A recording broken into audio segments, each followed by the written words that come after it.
Pranavayu is generally in charge of your respiratory action and thought process. Well, if this happens, inertia will come into the body. Your prana between the navel and the pit of the throat will not function as it should. Your respiratory action and your thought process and your sense of smell will get lowered. These three are very vital for you to be a vibrant human being.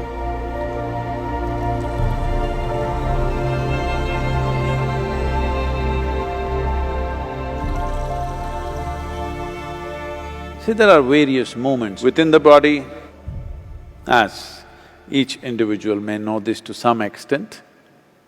If you're a doctor, you think in terms of blood flowing and others, glandular functions happening, which determines your moods and your experiences.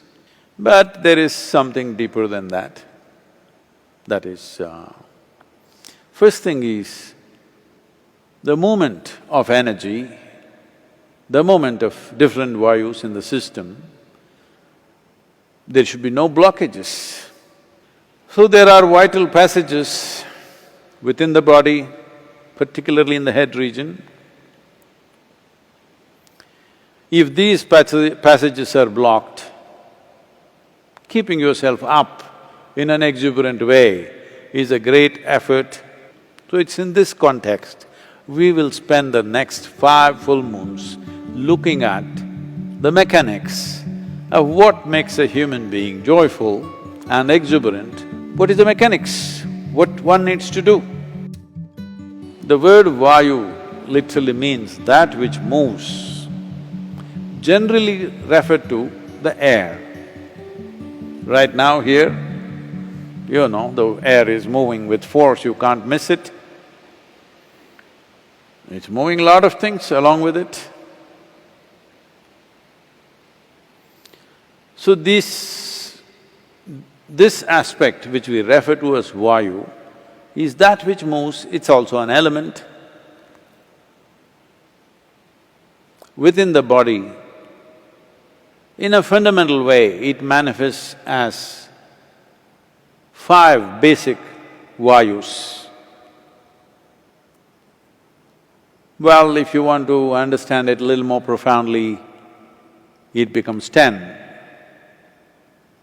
If you want to know every intricacy about it, it becomes 84. But they're too subtle. You will have to spend lifetimes of focus to figure these things out.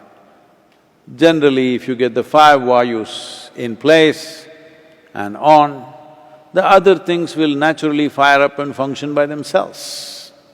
What these vayus means is, because they move everything in the system.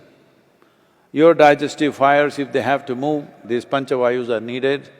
Circulation must happen, nutrients must spread across the body, wastes have to be removed from the cellular level. For everything to happen, you need movement. If you stop the movement, then you will see the body will not be able to sustain life. So whether the flow is full flow or is it a restricted or constipated flow, this is the aspect we are looking at.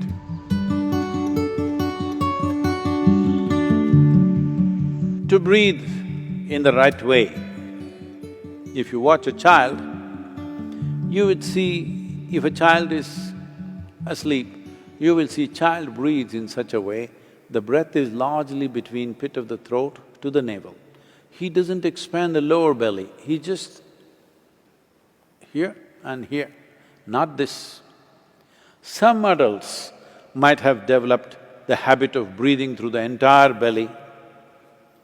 Well, if this happens, inertia will come into the body.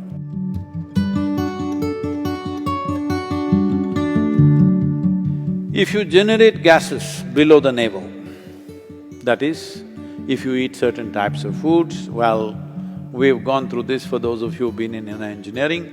If you eat too much of tuberous material like potatoes and other tuberous substances, you will generate gas which is below the navel.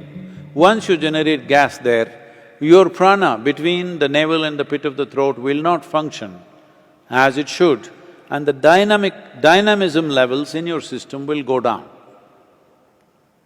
This is one reason those who wish to meditate, those who are students and those who need to focus their mind and stay awake for long periods of time, they should not eat those substances.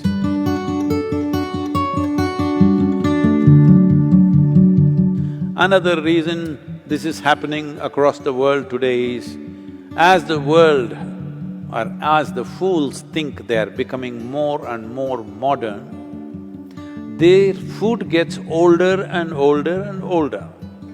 Fresh food is for the uncivilized.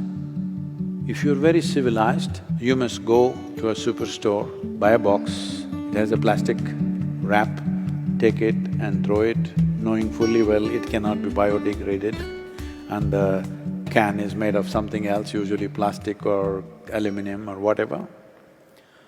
From that, if you want, you can heat it in the microwave, which is one more bad thing you're doing, and eat. This may be minimum 3 months old. No, it was in the refrigerator. It is preserved. And they have put preservatives so that it doesn't go bad. That is a double mistake. Now, in the yogic tradition, if you cook anything, maximum within 1.5 hours you must consume it. If there are certain types of items, up to 4 hours is okay. Beyond that, you don't touch. It doesn't matter how tasty it is, how nice it is, you don't touch anything because then you will develop gases in the system.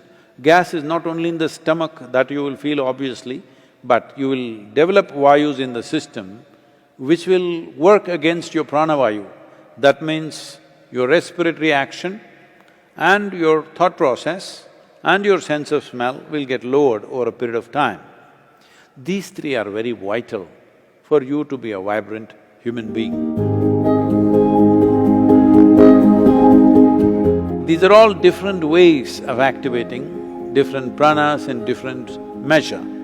So the simple thing to do for you is maybe 6–7 minutes, let's say, you will see there is a recharge of energy in the system.